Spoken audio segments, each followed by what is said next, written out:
UP में करीब 56% आबादी युवाओं की है। इस आबादी के लिए पेपर लीक सबसे बड़ा मुद्दा है। युवाओं की मांग पेपर लीक पर लगाम लगाने की रही है और पेपर लीक को रोकने के कई कानून अब तक बनाए जा चुके हैं। कानून नकल माफियाओं को सजा देने के काम आता है, लेकिन इससे पेपर लीक रुकता नहीं है। युवाओं को माफियाओं से ज्यादा पेपर की चिंता है और इसके लिए जरूरी है कि पेपर पर एक सील्ड लॉक लग जाए, सेफ्टी लॉक। योगी ने यूपी में पेपर पर ही अब लॉक लगाने की पूरी प्लानिंग कर ली है। यूपी में अब एग्जाम कैसे होंगे और क्यों पेपर लीक करना हो जाएगा लगभग नामुमकिन। क्या है योगी का यह प्लान, डिटेल जानिए इस रिपोर्ट में। यूपी के 11 करोड़ युवाओं के लिए सबसे बड़ी हेडलाइन। इसकी डिमांड यूपी का हर युवा कर रहा था। यह सवाल यूपी के हर युवा की जुबान पर था।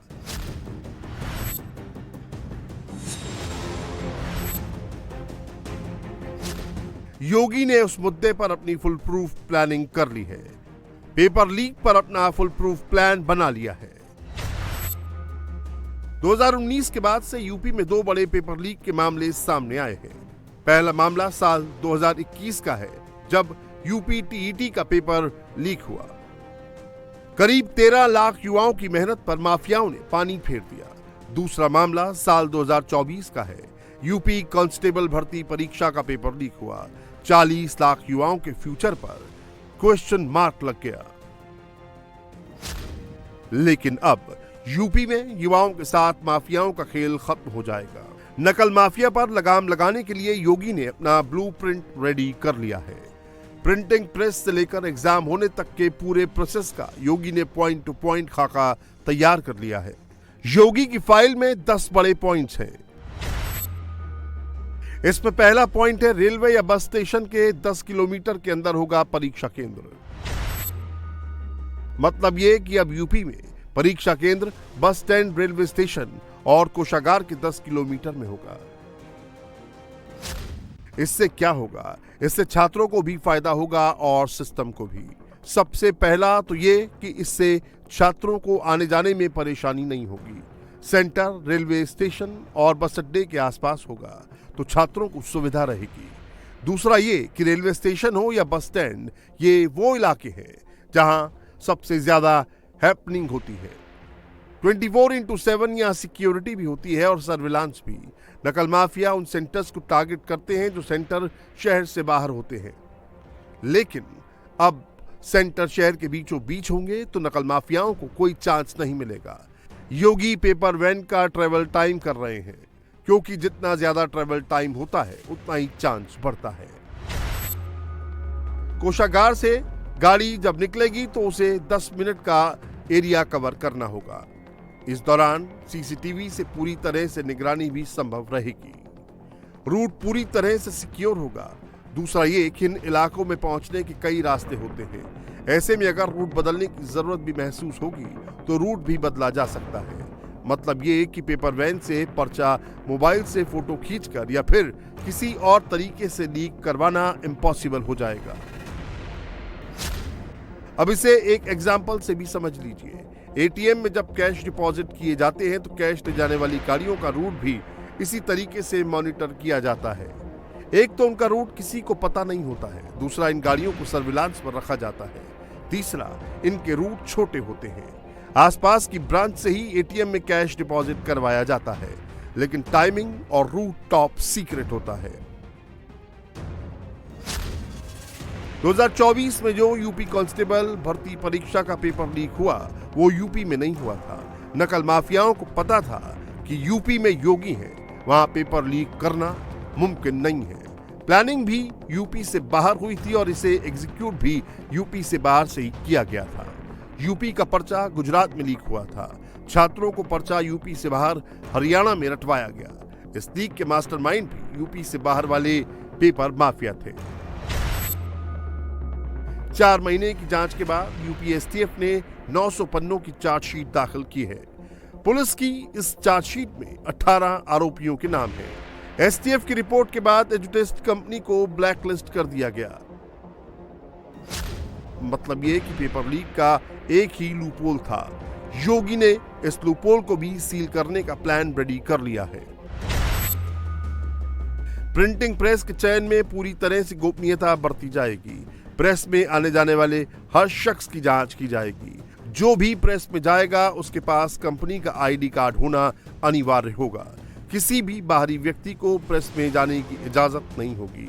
प्रेस में स्मार्टफोन और कैमरा ले जाना पूरी तरह से बैन होगा। इतना ही नहीं, प्रिंटिंग प्रेस 24/7 सर्विलांस पर रखा जाएगा। प्रेस की 24/7 सीसीटीवी निगरानी की जाएगी। सीसीटीवी की रिकॉर्डिंग को 1 साल तक सुरक्षित रखा जाएगा। पेपर लीक कैसे होता है? ऑफलाइन एग्जाम या फिर जिन्हें आम भाषा में पेन पेपर वाली परीक्षा कहा जाता है, इनमें ह्यूमन इंटरफेस के 11 ऐसे पॉइंट हैं जिन पर पेपर लीक हो सकता है। प्रश्न पत्र सेट करना, प्री प्रिंटिंग गतिविधियां, प्रिंटर प्रिंटिंग, प्रश्न पत्रों की पैकिंग, परिवहन, भंडारण, परीक्षा केंद्रों में वितरण, केंद्र पर प्री टेस्ट गतिविधियां और टेस्ट के बाद हेर फेर। अगर इन पॉइंट को कंट्रोल कर लिया जाए तो पेपर लीक नहीं होगा। योगी की प्रिंटिंग से लेकर एग्जाम सेंटर तक की तैयारी को तो आपने समझ लिया। अब आगे का प्लान क्या है उसे भी समझ लीजिए। यूपी में भर्ती परीक्षा 4 अलग अलग एजेंसियों की मदद से होगी। परीक्षार्थी को अपने गृह मंडल से बाहर परीक्षा देने जाना होगा। 4 लाख से अधिक परीक्षार्थी होने पर 2 चरणों में परीक्षा होगी। हर पाली में 2 या अधिक पेपर सेट जरूरी होने चाहिए। प्रत्येक सेट के प्रश्न पत्र की छपाई अलग अलग एजेंसी के माध्यम से होगी। पीसीएस परीक्षा को एक ही पाली में करने की छूट। रिजल्ट बनाने में धांधली को रोकने के लिए आयोग और बोर्ड में ही ओएमआर शीट की स्कैनिंग कराई जाएगी। ओएमआर शीट के 3 सेट होंगे। मूल प्रति आयोग और बोर्ड के पास, दूसरी कॉपी कोषागार और तीसरी कॉपी अभ्यर्थी को दी जाएगी। योगी ने ये सारी जिम्मेदारी अलग अलग एजेंसी को दी है। काम को अलग अलग बांटा है ताकि पेपर माफिया कहीं भी सेटिंग का खेल ना खेल सके। और अगर गड़बड़ी होगी तो फिर जिम्मेदारी भी तय होगी और एक्शन लेने में कोई दिक्कत भी नहीं होगी। एजेंसी ए, इसका काम प्रश्न पत्र तैयार करवाना, छपवाना और सभी जिलों में कोषागार तक पहुंचाना। एजेंसी बी, इसकी जिम्मेदारी एग्जाम कंडक्ट करवाने की, कोषागार से पेपर सेंटर तक पहुंचाना, परीक्षा केंद्र की व्यवस्था और ओएमआर शीट को बोर्ड और आयोग तक पहुंचाना।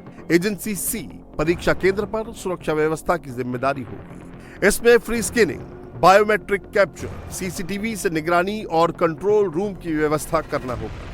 अगली है एजेंसी डी, इसका काम ओएमआर शीट की स्कैनिंग, आयोग व बोर्ड परिसर में ही कराकर परीक्षा का स्कोर चयन संस्था को उपलब्ध करवाने का होगा। इतना ही नहीं, प्रश्न पत्र में गोपनीय कोड भी होगा। क्वेश्चन पेपर के हर पन्ने पर सीक्रेट सिक्योरिटी साइन होगा, जैसे यूनिक बार कोड या क्यूआर कोड या फिर यूनिक सीरियल नंबर, जिससे जरूरत पर उसकी सीरीज के बारे में जानकारी प्राप्त की जा सके। क्वेश्चन पेपर लाने व ले जाने के बक्से की tamper proof multi layer packaging हो। क्वेश्चन पेपर सेटिंग के लिए पर्याप्त समय दिया जाएगा। परीक्षा नियंत्रक द्वारा प्रश्न पत्र छापने वाली एजेंसी का नियमित निरीक्षण किया जाएगा।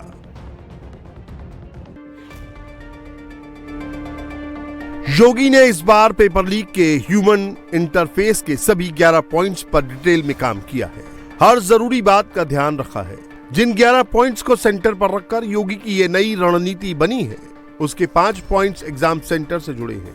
इसीलिए एग्जाम सेंटर को लेकर खास रणनीति बनाई गई है। योगी ने सेंटर चुनने की जिम्मेदारी अब सीधे डीएम को सौंपी है। डीएम की अध्यक्षता में कमेटी बनाकर सेंटर का सिलेक्शन होगा। मतलब सेंटर पर गड़बड़ी हुई तो फिर जिम्मेदारी डीएम की होगी। सेंटर सिलेक्शन क्लास 1 और क्लास 2 के हिसाब से होगा। क्लास 1 में राजकीय इंटर कॉलेज, डिग्री कॉलेज, राज्य एवं केंद्र के विश्वविद्यालय, पॉलिटेक्निक, इंजीनियरिंग एवं मेडिकल कॉलेज को रखा गया है। इन्हें प्रायोरिटी में रखा जाएगा। क्लास 2 में उन स्कूलों का चयन किया जाएगा जिनकी रेपुटेशन अच्छी हो, सेंटर पर छात्रों के लिए फैसिलिटी अवेलेबल हो। जो स्कूल या कॉलेज विवाद में रह चुके हैं, जहां कभी गड़बड़ी हो चुकी है, वहां एग्जाम नहीं होगा। उन सारे संस्थानों को ब्लैकलिस्ट में ही रखा जाएगा। योगी सरकार ने सेंटर का सिलेक्शन का क्राइटेरिया भी तय कर दिया है। एग्जाम सेंटर को 3 साल परीक्षा करने का अनुभव होना चाहिए। परीक्षा केंद्र पर सीसीटीवी चालू अवस्था में होना अनिवार्य है। परीक्षा शुरू होने से लेकर परीक्षा के खत्म होने तक सीसीटीवी ऑन रहेगा। इसके लिए लाइट के साथ साथ जनरेटर की भी व्यवस्था की जाएगी। परीक्षा केंद्र बिल्डिंग में बाउंड्री वॉल कंपलसरी है। योगी आदित्यनाथ का फोकस इस बार नकल माफिया पर है। योगी इस बार युवाओं के भविष्य के साथ कोई खिलवाड़ नहीं होने देंगे। नकल माफिया के खिलाफ योगी आदित्यनाथ इस वक्त 3 फ्रंट पर काम कर रहे हैं। पहला, फुल प्रूफ प्लानिंग। इसमें पेपर लीक के जो 11 ह्यूमन इंटरफेस के पॉइंट पर प्लानिंग हो चुकी है। दूसरा, पेपर लीक पर सख्त कानून। इसमें 1 करोड़ का जुर्माना और माफिया के खिलाफ बुलडोजर एक्शन की तैयारी हो रही है। तीसरा, नकल माफिया को मिट्टी में मिलाना। यूपी पेपर लीक को 4 महीने बीत चुके हैं, लेकिन पेपर लीक अभी भी मुद्दा बना हुआ है। पेपर लीक पर पॉलिटिक्स फुल ऑन चल रही है। अखिलेश यादव अब योगी को गुजरात वाली कंपनी से खामियाजा वसूलने का चैलेंज दे रहे हैं। यूपी से गुजरात तक की सरकार को अपने टारगेट पर ले रहे हैं। नेट और नीट की परीक्षा को यूपी पेपर लीक से जोड़कर साजिश वाली थ्योरी सुना रहे हैं। सोशल मीडिया पर गहरी बात समझा रहे हैं। प्रियंका गांधी पेपर लीक की हिस्ट्री समझा रही हैं। 5 साल का आंकड़ा दिखा रही हैं। यूपी से दिल्ली तक माहौल बना रही हैं। योगी का हर विरोधी अब इसी मिशन पर लगा है और ये मिशन इसलिए चल रहा है क्योंकि पेपर लीक को अखिलेश ने 2024 के चुनाव में भी मुद्दा बनाया था। अखिलेश को इसका माइलेज 2024 के चुनाव में मिला भी है। जो फॉर्मूला अखिलेश चुनाव से पहले समझा रहे थे उसका इंपैक्ट हुआ है। यूपी में बीजेपी डैमेज हुई है। 2019 में एनडीए के पास 64 सीटें थी। अखिलेश के पास 5 और कांग्रेस के पास 1 सीट थी। लेकिन 2024 में एनडीए के पास 36, अखिलेश के पास 37 और कांग्रेस के पास 6 सीट है। यूपी में अब 2027 की तैयारी हो रही है। ये तैयारी योगी भी कर रहे हैं और योगी के विरोधी भी। 2024 के चुनाव में जो अलग अलग मुद्दे चले, अगर युवाओं की बात करें तो यूपी में जो मुद्दा सबसे ज्यादा चला वो पेपर लीक का था। योगी के विरोधी 2027 में इसी पेपर लीक को पकड़ कर रखना चाहते हैं, क्योंकि योगी राज में विरोधियों को योगी का सिर्फ एक वीक पॉइंट मिला है, वो है पेपर लीक। इसीलिए अखिलेश और कांग्रेस इस पेपर लीक की चिंगारी को ज्वालामुखी बनाना चाहते हैं ताकि 2027 का चुनाव पेपर लीक मुद्दे पर हो। और अगर ऐसा हुआ तो पेपर लीक का मुद्दा योगी को डेंट पहुंचा सकता है। ये बात योगी भी अच्छी तरह से जानते हैं। इसीलिए योगी ने इसका काउंटर प्लान रेडी कर लिया है। अखिलेश बार बार नकल माफिया की बात करके योगी को चैलेंज दे रहे हैं। योगी को चैलेंज देने की गलती यूपी में पहले भी हो चुकी है।